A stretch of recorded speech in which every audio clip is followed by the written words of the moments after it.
Well, a year ago I reviewed the sequel to Finding Nemo, Finding Dory, so why not just review Finding Nemo now? Hey guys, I've found him. We can change the title to Found Nemo.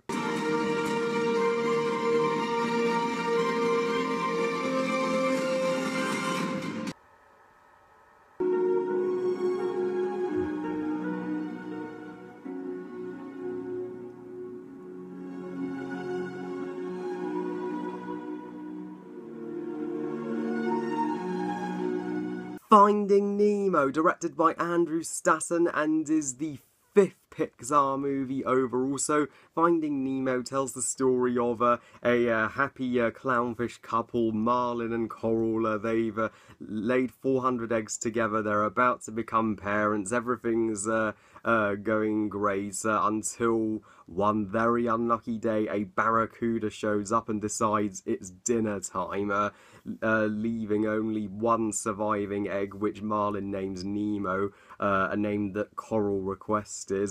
And Marlin, he's a completely paranoid parent. He doesn't want Nemo to do anything or take any risks, believing something will happen to Nemo, which, because of Marlin's overprotection, Nemo sadly does get captured by a diver on his first day of school, and Marlin meets up with the always funny and delightful Dory, and they must go on an epic adventure throughout Australia's ocean and meet a whole host of colourful characters to find Nemo, who is being held by a dentist in a fish tank in Sydney with a group of other fish before the dentist's niece Darla gets him. I know you're all curious, Harry, if you're reviewing the Pixar movies now, why haven't you reviewed Monsters Inc. after A Bug's Life? Well,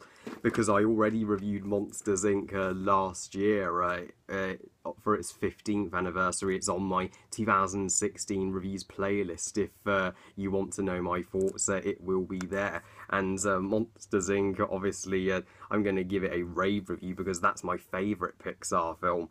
And with Finding Nemo, I remember watching the end credits of Monsters Inc. and seeing a teaser trailer for it at the very end and thinking, me and my mum thought to ourselves, what's this movie about fish coming out? And 2 years later, Finding Nemo arrived.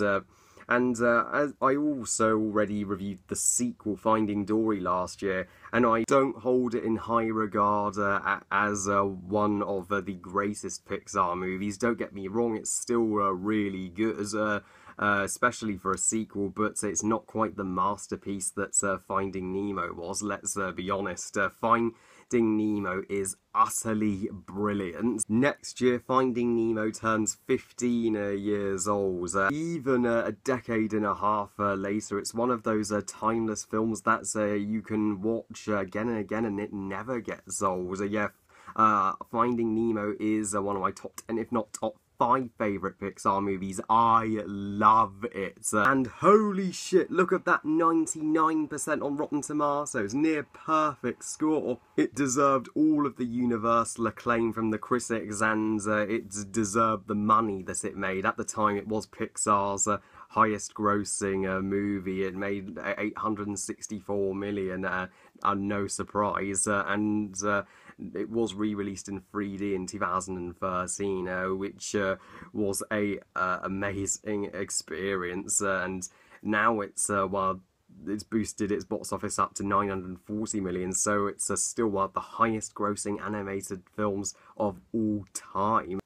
As if all that wasn't enough, it even took home the Oscar for Best Animated Feature, beating Disney's Brother Bear, which in my opinion is a very underrated Disney animated classic, but I am determined to review Brother Bear this year. And the majority couldn't be more right. The opening alone really left a big impact on me. It's legit filmmaking. It was able to rapidly change the tone from happy-go-lucky to really dark all of a sudden. It's commonly considered as one of the saddest, darkest openings to an animated movie, and I agree. Pixar are masters of heightening and handling the emotional drama. The adventure, the message, and the story of Finding Nemo is truly awesome. It features a host of obstacles for Marlin and Dory to face. There's even a time limit to get to Nemo. If they don't get there in time before Darla does, then Nemo could be dead. Totally feel the urgency, and the stakes are so high in this movie, there's never a dull moment.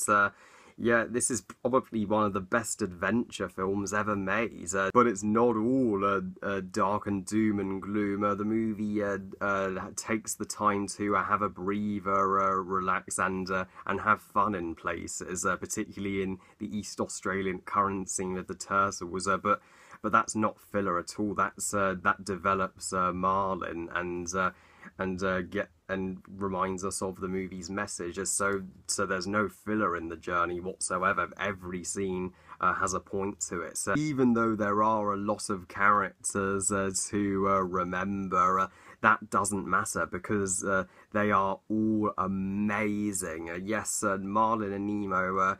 If you're wondering whose story is it Nemo's story, is it Marlin's story? I'd say they're both the protagonist. Marlin and Nemo's father and son relationship is one of the most powerful, father and son relationships since Simba and Mufasa from Lion King. But of the two, it's Marlin that has to learn something by the end of the movie and change his ways. He starts out being the most overprotective, most paranoid parent I've ever seen to Nemo. I mean, understandably, because of the Barracuda attack on his family, he is under the impression that the ocean is, dangerous and you can never trust it again. But it really takes him time to move on from the past and to just not worry about Nemo all the time and just let Nemo do things for himself and let Nemo grow up, which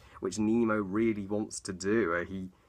He really wants to just get out there and live life, and that's Marlin's journey throughout the movie to face life and accept that life is going to have problems. But you've got to think positive or you'll never do anything. Let's face it, if Marlin hadn't have been so hard on Nemo would have never have touched that boat or been caught by the dentist in the first place. But Nemo also is written very three-dimensional, and he doesn't just completely disappear from the movie after he gets taken away. He actually gets his own interesting storyline in the dentist's tank with the tank gang, and how the tank gang's leader, Gil, Gil is one of the standout characters, voiced by William Dafoe, the Green Goblin. Voice is a fish now. Gil's Gil's the opposite of Marlin, personality-wise. He lets Nemo solve his problems for himself, which is what Nemo really needs. And the child actor who voiced Nemo did a pretty good job, actually, and as did Albert Brooks as Marlin. He sounded convincingly worried. But of all the characters, none of them compare to Dory. Dory is fabulous. My God, I am in love with Dory. Yes, she owns every scene she's in. Dory made me laugh every 5 seconds. My cheeks were even hurting and going red with all that laughing. And Ellen DeGeneres is perfect as Dory. Just perfect. No one else could ever voice Dory, and I have seen her show. I love it. It's so funny. Dory's funniest moments is when she tries to speak whale.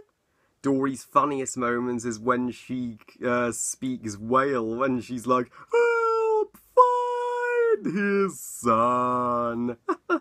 And yeah, the whale scene itself is a really important scene in the movie, as Marlin and Dory are hanging over the edge of the whale's tongue, cling for their lives, and Dory's trying to convince Marlin to just let go. The whale's trying to help us, and Marlin accepts something bad might happen, but all right, I'll try. And sure enough, the whale brought them to Sydney. Marlin realizes that maybe letting go of fear isn't a bad thing after all. And because of her short-term memory loss, you really sympathise with her and want to know more about her. Thank God she got her own movie in the sequel, Finding Dory. She was the character who deserved her own sequel the most, and even though it was a long wait, it was 13 years, it was well worth that wait. The other side characters in the ocean, like the sharks that form the Fish Are Friends Not Food Club, Bruce, Anchor and Chum, to the anglerfish, to the jellyfish, to Crush the sea turtles and Nigel the pelican. I freaking adore them all, but Crush especially. Crush is fantastic. He's the third great father figure in the story. He's a combination of Marlin and Gil. He's still a caring father, but he also is able to let go and let Squirt, his son, handle himself. We don't usually see movies that teach us about parenting. I think all parents will love watching Finding Nemo and will really get something out of it. So it will certainly teach me how to be a good father if I am a father one day. And the other Tank Gang characters, Blodes and Deb and her reflection, Flo, and Jacques and Peach, the starfish, they're all a hoot. Yeah, they are like the circus bugs from A Bug's Life, only in fish form, and they all look after Nemo and stand by him while he's in a life or death situation. The animation is simply breathtaking. It's some of the most freaking beautiful, gorgeous looking and finest CGI animation I have ever seen. Period. This is how you animate a movie. That's water in the ocean looked like live action water. Yeah, I'm glad they didn't unrealistically have this movie take place in, an underwater modern city with pop cultural references or celebrities, unlike Shark Tale. The Finding Nemo is actually real. It takes place in the real ocean. It shows kids how magnificent the ocean can be. I just wanted to swim in that ocean and dive down and see and explore for myself all the incredible creatures that live down there, and hopefully this will encourage the future generation to preserve the ocean. Also, the music, particularly that opening theme, is just wonderful. There's no villain in Finding Nemo, but fortunately it doesn't need a villain. One could make the argument Darla's the antagonist, but I wouldn't call her a villain. I mean, she's just a little girl. She just needs to be told that you don't shake a bag too hard, otherwise you will kill the fish, quite literally. And the movie doesn't just end with the formulaic happy ending. There's one scene where it continues to tug on your heartstrings towards the end, when Marlin truly believes that he failed to save Nemo and is depressed, but as soon as he finds Nemo's alive, he promises his son that things are going to change, bringing the two together perfectly and As for negatives, what negatives? I have no negatives. It's perfect. Finding Nemo is a phenomenal animated movie. It's still one of my favourite Pixar movies to date, and truly a masterpiece. I give Finding Nemo 5 stars out of 5. I absolutely love everything about it. Well, I love you guys. Thank you for watching. I hope you guys enjoyed this review. And what do you think of Finding Nemo? Please comment, let me know. Please like this video and subscribe. Please follow me on Twitter and on Google+. And I'll see you next time when I review The Incredibles. I'll see you then. Bye, guys.